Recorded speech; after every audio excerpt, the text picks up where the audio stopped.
German pilot is drowning. His parachute tangled around him, pulling him under. He's exhausted from the dogfight. His lungs are burning. He's going to die in the English Channel, shot down by the enemy. Then he feels hands grabbing him, strong hands, pulling him up. Someone is saving him. He breaks the surface, gasping for air, and he sees his rescuer, a British pilot. The same pilot who shot him down 60 seconds ago. The enemy who just tried to kill him is now holding him above water, keeping him alive. The British pilot looks him in the eye and says in broken German, "The fight is over. Now we help each other." This happened September 15, 1940. The Battle of Britain. In the middle of the largest air battle in history. In the middle of a war where Britain was fighting for survival. A British pilot named Charlie Brown risked his own life to save the German pilot. He'd just shot down. Brown couldn't swim well himself. The water was freezing. German and British fighters were still dogfighting overhead. He could have been shot by his own side for helping the enemy. He could have drowned trying to save a man who'd been trying to kill him minutes earlier. But he didn't leave him. He held the German pilot's head above water for 20 minutes until a British rescue boat arrived. The German pilot survived, became a prisoner of war, and spent the rest of his life telling people about the enemy who saved him, when he should have let him die. This isn't the story you were taught about World War II. You learned about heroes and villains, about good guys and bad guys, about nations fighting to the death. But buried in the history of the deadliest war in human history are moments like this. Moments when enemies stopped being enemies. When soldiers on opposite sides looked at each other and saw not a target, not an obstacle, not a threat to be eliminated, but a human being who needed help. Welcome to Echoes of W2. I'm your host, and today, we're going to tell you about the moments when the war stopped, when compassion broke through hatred, when enemies saved each other's lives. These stories sound impossible. They sound like propaganda or Hollywood fiction. But every single one is documented, witnessed, real. And they're going to challenge everything you think you know about war. The Christmas truce that wasn't supposed to happen. Let's start with the most famous story. Because even though this happened in World War I, not World War II, you need to understand it to understand what came after. December 24, 1914. The Western Front. British and German soldiers have been trying to kill each other for months. They're dug into trenches, sometimes only 50 yards apart, close enough to hear each other talking, close enough to throw grenades into each other's positions. It's been raining for days. The trenches are filled with mud and water. Men are standing in filth up to their knees. It's freezing cold. Disease is spreading. And they're all exhausted from constant fighting. Then, on Christmas Eve, something impossible happens. A German soldier starts singing, "Still Nacht," Silent Night. Other German soldiers join in. The song carries across no man's land to the British trenches. Then a British soldier starts singing the same song in English. More British soldiers join in. Now both sides are singing Christmas carols to each other. The same songs, in different languages, across the battlefield that separates them. The singing stops. Silence. Then a German soldier stands up. In the open, where any British soldier could shoot him, he raises his hands and shouts in English, "You know shoot, we know shoot." British officers are screaming at their men not to respond. Don't trust it. It's a trick. Stay down. But a British soldier stands up. Then another. Then dozens. They climb out of their trenches and walk into no man's land. The Germans do the same. They meet in the middle. British and Germans. Enemies who've been trying to kill each other for months. And they shake hands. They exchange gifts. Cigarettes. Chocolate. Buttons cut from uniforms as souvenirs. They show each other photographs of their families. They talk about home. About how much they miss their wives, their children, their normal lives. Someone produces a soccer ball. They play football. British soldiers versus German soldiers. In the middle of a battlefield. On Christmas Day 1914. For one day, the war stops. No one dies. No shells are fired. No shots are taken. Men who are supposed to be enemies become, for a few hours, just men, sharing the same misery, the same homesickness, the same desperate wish that this war would end. Then Christmas ends. Orders come from headquarters. Both sides are commanded to resume fighting. Officers threaten to court-martial anyone who refuses. The men return to their trenches. They pick up their weapons, and they start trying to kill each other again. But something has changed. Many soldiers admit later that they aim high after that day, that they shoot to miss, that once you've played soccer with a man, once you've seen pictures of his children, it's harder to put a bullet through his head.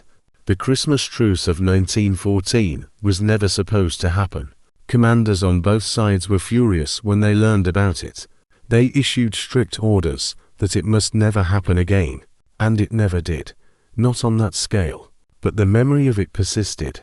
The knowledge that enemies could, even briefly, stop being enemies. That compassion could break through, even in the middle of war.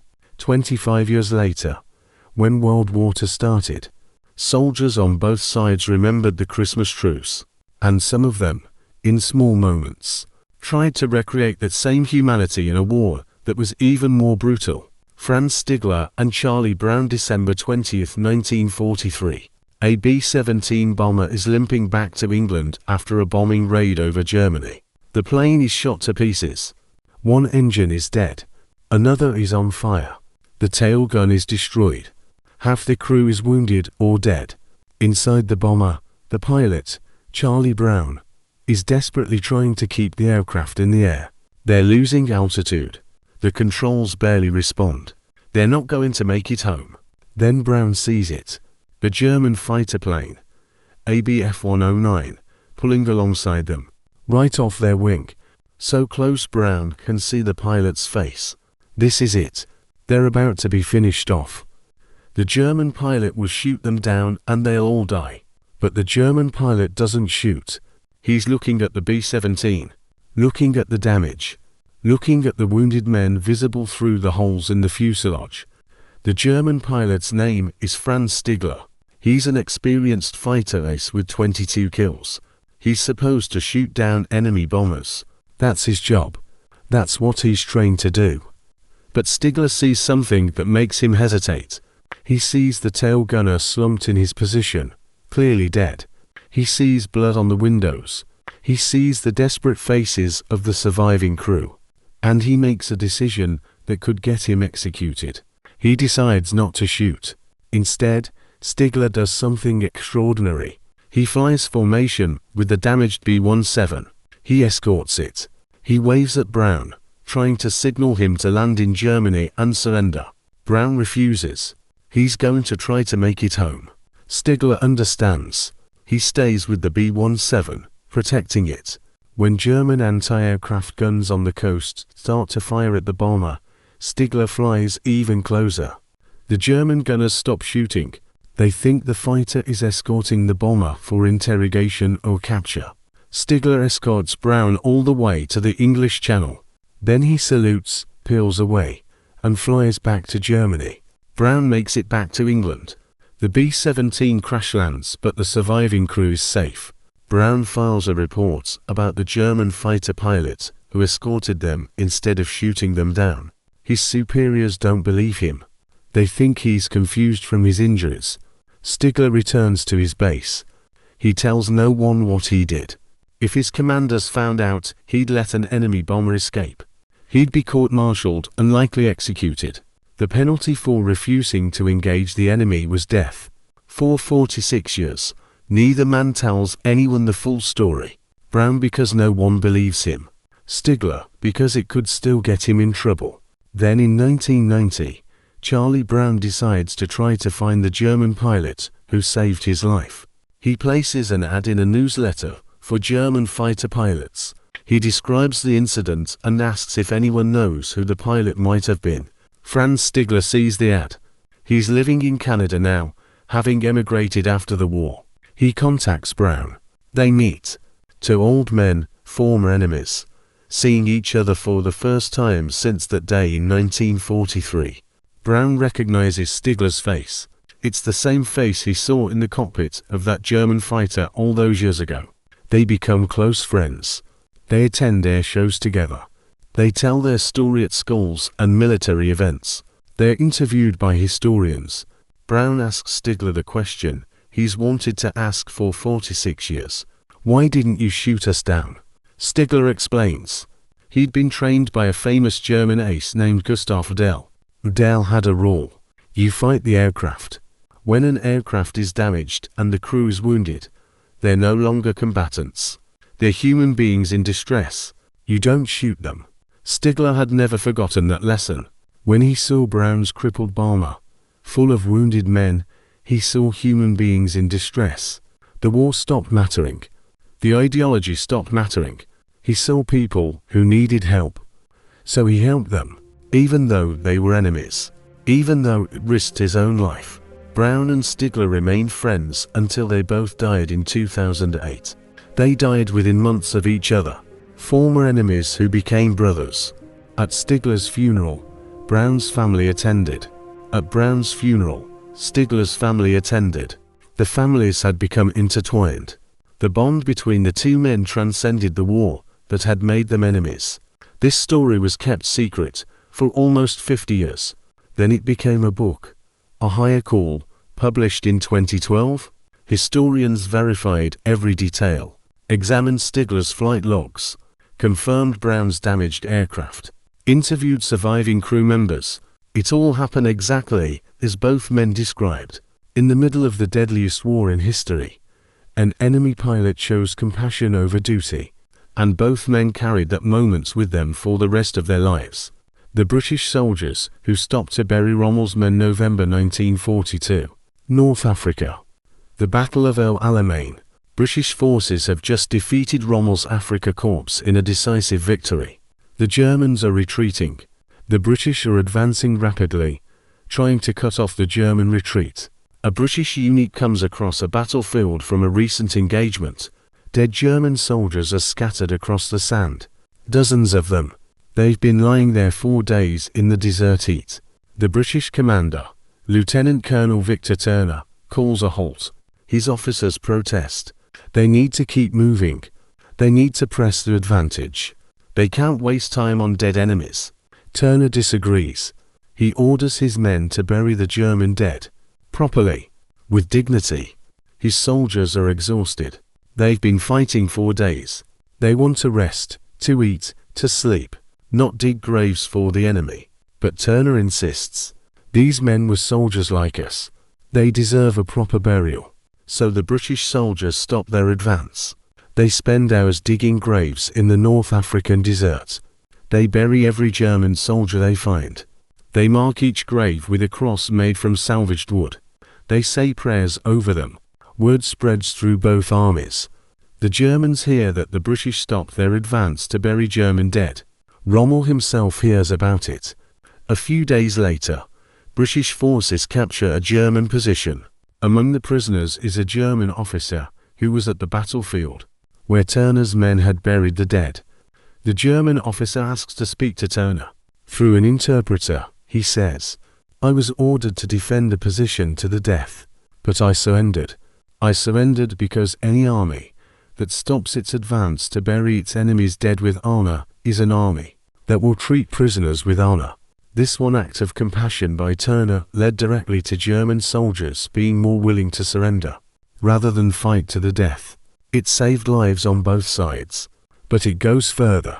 After the war, German veterans associations learned about Turner's actions. They invited him to Germany. They honored him. Former enemies thanked him for treating their fallen comrades with dignity. Turner never considered himself a hero for this. In his mind, he'd simply done what was right. We were all soldiers. We all served our countries. When a soldier falls, friend or enemy, he deserves to be buried with respect.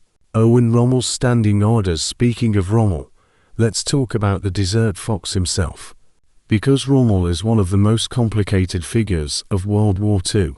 He was a German general. He served Nazi Germany. but he was also known for treating enemies with unexpected humanity. Rommel issued standing orders to his Afrika Korps that were unusual for the German military. British prisoners were to be treated with respect. Wounded enemies were to be given medical care equal to German wounded. Supplies captured from the British were to be used to feed British prisoners. More remarkably, Rommel gave orders that SS units were not to operate in North Africa under his command. He knew what the SS did to prisoners and civilians in other theaters of war. He refused to allow it in his territory. When the British captured German medical personnel, Rommel sent messages under flag of truce asking for their return. The British usually agreed. In exchange, Rommel would return captured British medics. These prisoner exchanges of medical personnel became routine. Both sides agreed that doctors and medics were too valuable to keep as prisoners. They needed to be treating wounded soldiers, regardless of which side they fought for. One British officer, captured by German forces, was brought to Rommel's headquarters. He expected interrogation, probably torture, possible execution. Instead, Rommel invited him to dinner. They ate together, discussed military tactics. Rommel showed the British officer maps of recent battles, and asked for his professional opinion on German strategy. The British officer was stunned. This was his enemy, the man trying to kill British soldiers, and Rommel was treating him like a respected colleague. After dinner, Rommel had the officer taken to a regular POW camp. No torture, no interrogation, just a civilized dinner and a handshake. Years later, the British officer wrote about this experience. He said, "Rommel made me understand that we were all professionals. We had different flags, but we were all soldiers doing our duty." He could separate the war from the warriors. This attitude wasn't universal among German officers. Many were brutal. Many committed war crimes. But Rommel's reputation for honorable conduct became so well known that British soldiers often preferred to be captured by his forces, rather than by other German units. After Rommel was implicated in the plot to kill Hitler and was forced to commit suicide in 1944, many British officers who'd fought against him expressed sadness. Winston Churchill himself said, "He was a great general, a worthy opponent. We may mourn him without shame." This is extraordinary. The British Prime Minister mourning a German general in the middle of the war. But Churchill understood something important. You can respect an enemy's conduct even while fighting against their cause. The medic who saved both sides, Desmond Doss. We've mentioned him before in another video. The conscientious objector who became a medic. But there's an aspect of his story that deserves its own focus. During the Battle of Okinawa, Doss saved 75 American soldiers on Hacksaw Ridge. That's the famous part. That's what won him the Medal of Honor. What's less known is that Doss also treated wounded Japanese soldiers, while American troops were withdrawing, while Japanese forces were advancing. Doss stayed behind treating wounded Japanese soldiers alongside wounded Americans. This was insanely dangerous. Japanese soldiers on Okinawa rarely surrendered. They often pretended to be wounded and then attacked medics who approached to help them. Doss knew this. Every American soldier knew this. But Doss saw wounded men who needed medical care. He didn't see Americans or Japanese. He saw injured human beings. He treated Japanese wounded, bandaged their wounds, gave them water, made them as comfortable as possible. Then he moved on to the next wounded man, American or Japanese, whoever needed help most urgently. Some American soldiers tried to stop him. "They're the enemy. Let them die." Doss refused. "I'm a medic. My job is to save lives, not to judge whose life is worth saving." At one point, a Japanese soldier Doss had treated earlier saw him treating other wounded Japanese. The soldier, despite his own wounds, crawled to where Doss was working and used his body to shield Doss from Japanese fire. The enemy soldier Doss had saved was now protecting Doss from his own side. This happened repeatedly. Japanese soldiers Doss treated would later warn him about dangers, help him move wounded men, or simply choose not to shoot him when they had the chance. After the battle, as American forces secured the area, They found wounded Japanese soldiers with American medical supplies, bandages, morphine sets. These supplies had Dulce's medical bag markings on them. Japanese prisoners were interrogated about how they got American medical supplies. They described an American medic who treated them, who'd saved their lives even though they were enemies. Dulce never talked much about treating Japanese soldiers. When asked about it after the war, he'd just say, they were wounded. They needed help. That's all that mattered. But several Japanese survivors of Okinawa, interviewed decades later, remembered the American medic who treated them. One said, "He showed me that Americans were not demons like we'd been taught. He showed me that, even in war, there is humanity." The German doctor and the Jewish soldier, January 1945, Belgium. The Battle of the Bulge. An American Jewish soldier is captured by German forces. His dog tags identify him as Jewish. This is very dangerous. German treatment of Jewish prisoners was often brutal or deadly. The American is wounded, shrapnel in his leg, bleeding badly. He's taken to a German field hospital. The German doctor examining him sees the dog tags, sees the H marking indicating Hebrew, knows this prisoner is Jewish. The doctor makes a decision. He removes the dog tags and hides them. He treats the soldier's wounds. When German SS officers come to the hospital looking for Jewish prisoners, the doctor tells them there are no Jews in his hospital. The American soldier survives. He's sent to a regular POW camp. The Germans never learn he's Jewish. He survives the war. After the war, the American tries to find the German doctor who saved his life. It takes years, but eventually, through Red Cross records and interviews with other POWs, he identifies the doctor. The doctor had survived the war. He'd returned to medical practice in Germany. The American visits him in 1953. "Why did you save me?" The American asks. "You could have been executed for hiding a Jewish prisoner." The doctor explains. "I'm a doctor. My oath is to save lives. I don't serve governments or ideologies. I serve patients. You were my patient. Your religion, your nationality, none of that mattered. You needed medical care. I provided it." The American asks, "But you risked your life?" The doctor responds, "Yes. But what good is being a doctor if you only save the lives that are convenient to save?" This story wasn't widely known until the 1990s. The American soldier had kept it quiet because he didn't want people to think he was sympathizing with Germans.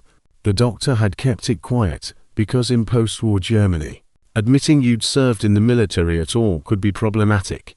But before they both died, they agreed to tell their story. They did interviews together.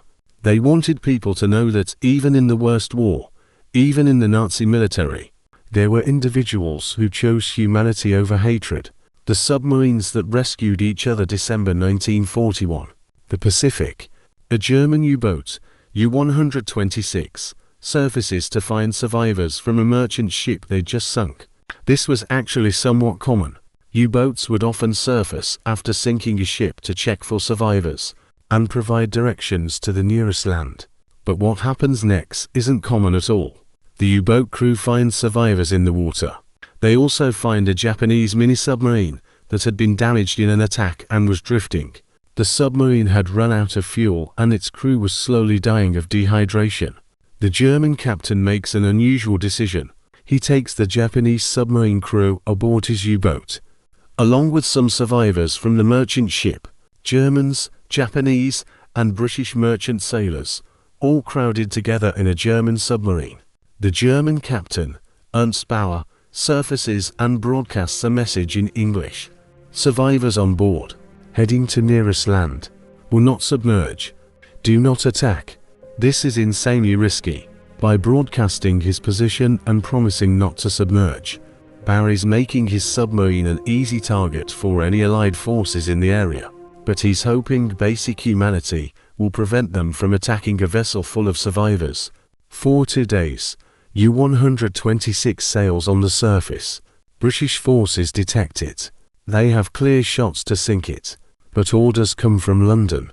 Do not engage. Vessel is on mercy mission. Churchill himself authorized this. He said, "We will not sink a vessel engaged in saving lives. We may be at war, but we are not barbarians." Bauer delivers the survivors to the nearest land.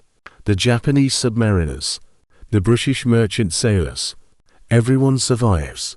Then U-126 submerges and returns to war. The Japanese submariners Bauer saved were eventually repatriated to Japan. After the war, one of them tracked down Bauer and visited him in Germany. He brought his entire family. Through an interpreter, the Japanese sailor said, "You saved my life when you should have left me to die. I have lived a full life because of your kindness. My children exist because you were merciful. How can I thank you?" Bauer said, "You were a sailor in distress. The sea's everyone's enemy. We sailors must help each other, regardless of which flag we serve." This wasn't an isolated incident. There are multiple documented cases of submarines from different nations helping each other. In 1944, an American submarine, USS Harder, detected a Japanese submarine that was disabled and drifting. Standard procedure was to torpedo it. Instead, the American captain surfaced and observed that the Japanese submarine was clearly in distress, not combat ready. The American captain sent a message, "You are disabled. Do you require assistance?" The Japanese submarine didn't respond but made no hostile moves. The American submarine stayed in the area for 6 hours, ensuring no other Allied forces attacked the disabled Japanese sub, until a Japanese rescue vessel arrived. Then the American submarine departed. 2 days later, it sank to Japanese destroyers in combat. But for those 6 hours, the war had stopped. 2 enemy submarines, one helping the other. Because sailors understand that the sea is dangerous enough without fighting each other. The Luftwaffe pilot who refused 1943. Germany. A Luftwaffe pilot, Heinrich Ehler, is ordered to intercept an Allied bomber formation. But when he reaches the formation, he sees something that makes him hesitate. The formation has been decimated. Most of the bombers are damaged. Some are on fire. Wounded men are visible through damaged fuselage sections. These aren't combat-effective bombers anymore. They're flying wrecks trying desperately to get home. Ehler has clear shots. He can shoot down multiple damaged bombers easily. But he thinks of Franz Stigler and the unwritten rule some Luftwaffe pilots followed. You don't shoot crippled aircraft trying to escape. Ehler escorts the damaged bombers to the coast. He doesn't attack. He just flies alongside them, ensuring no other German fighters engage them. When they reach the English Channel, he peels away and returns to base. His commander demands to know why he didn't shoot them down. Ehler says they were no longer combatants. They were wounded men trying to survive. "I am a fighter pilot, not an executioner." Ehler is court-martialed. He's found guilty of refusing to engage the enemy. The penalty should be execution, but his previous combat record saves him. Instead, he's demoted and sent to the Eastern Front as punishment. On the Eastern Front, Ehler becomes one of Germany's top aces, shooting down over 200 Soviet aircraft. But he never forgets that court-martial, never forgets being punished for showing mercy. In 1945, as Germany is collapsing, Ehler is ordered to intercept Allied bombers over Berlin. His aircraft is damaged. He's low on fuel. He can't complete the mission. Rather than return to base and face another court-martial, Ehler deliberately crashes his aircraft into a formation of bombers. He dies in the collision. Some historians argue this was suicide, that Ehler had grown tired of the war and the Nazi regime's brutality, that he chose to die fighting rather than continue serving a cause he'd stopped believing in. Others argue he was simply trying to damage enemy bombers any way he could, even if it cost his life. We'll never know his true motivation, but we know that Ehler once chose mercy over duty, and that choice cost him his career and possibly his life. 31 minutes and 0 seconds to 38 minutes and 0 seconds. Why these stories matter. We've told you about British pilots saving German pilots, German doctors saving Jewish soldiers, American medics treating Japanese wounded, submarine crews rescuing each other. These aren't common stories. They're exceptions. Most of World War II was brutal, merciless combat. Most soldiers killed their enemies without hesitation. Most nations committed atrocities. So why focus on these exceptions? Why tell stories about compassion in a war defined by hatred? Because these stories reveal something important about human nature. They show that even in the worst circumstances, even when everything in our culture and training tells us to hate and kill, some people choose differently. These soldiers weren't pacifists. They weren't refusing to fight. Charlie Brown flew dozens of bombing missions over Germany. Franz Stigler shot down 22 Allied aircraft. Desmond Doss served in some of the bloodiest battles of the Pacific War. They were warriors. They fought. They killed when necessary. But they also recognized a line. A point where the killing stops and humanity begins. That line is different for everyone. For Stigler, it was when he saw wounded men in a crippled aircraft. For Doss, it was treating any wounded person, regardless of which side they fought for. For the British Lieutenant Colonel Turner, it was stopping to bury enemy dead. These moments didn't end the war. They didn't prevent atrocities. They didn't make World War II any less horrific. But they proved something crucial. War doesn't erase our humanity. It challenges it, tests it, sometimes destroys it, but it doesn't automatically erase it. Every soldier who showed mercy to an enemy was making a choice. They could have followed orders, followed training, done what was expected, kill the enemy, show no weakness, survive at all costs. But they chose differently.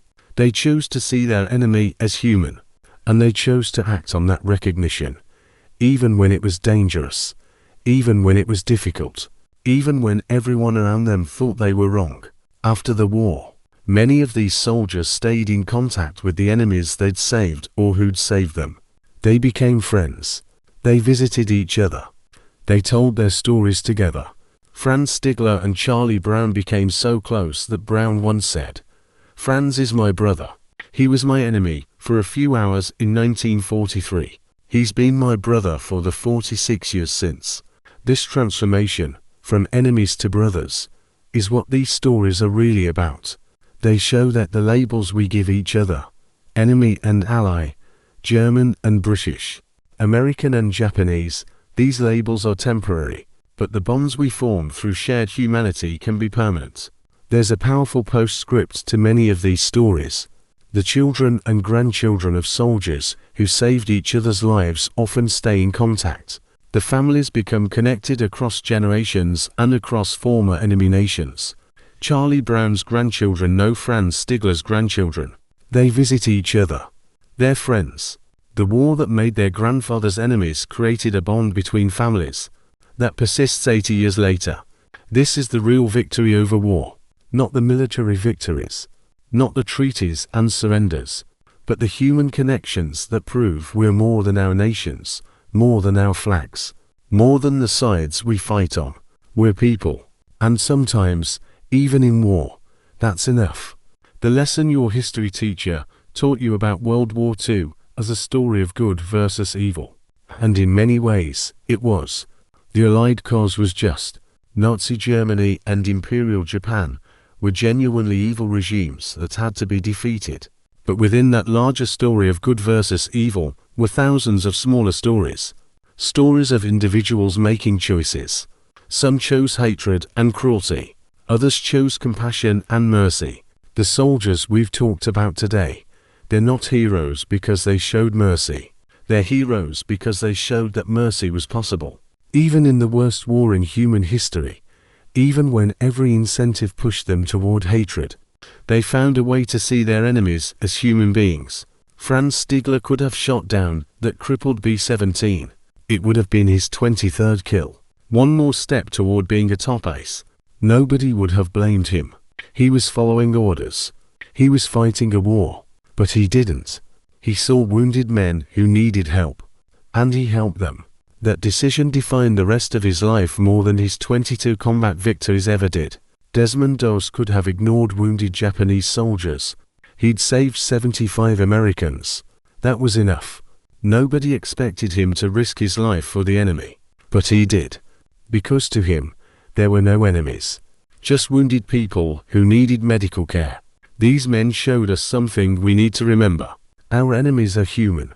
They have families, hopes, fears. They're doing what they think is right, just as we are. And sometimes, if we're brave enough, we can recognize that shared humanity even in the middle of conflict. This doesn't mean war is acceptable. It doesn't excuse atrocities. It doesn't make World War II any less horrific. But it does mean that even in war, we have choices. We can choose to see enemies as targets to destroy, or we can choose to see them as human beings who, under different circumstances, might have been our friends. The soldiers in these stories chose the latter, and that choice echoes through history, reminding us that compassion is always possible, even when everything tells us it isn't. This is Echoes of W2. Today you learned about enemies who saved each other, about soldiers who chose mercy over victory, about human beings who refused to let war destroy their humanity. These stories aren't in most history books. They don't fit the simple narrative of good guys versus bad guys. They complicate our understanding of war. But they're true. They happened. And they matter. Because they remind us that even in the darkest moments of human history, light can break through. Compassion can exist. Enemies can become brothers. And that's a story worth remembering.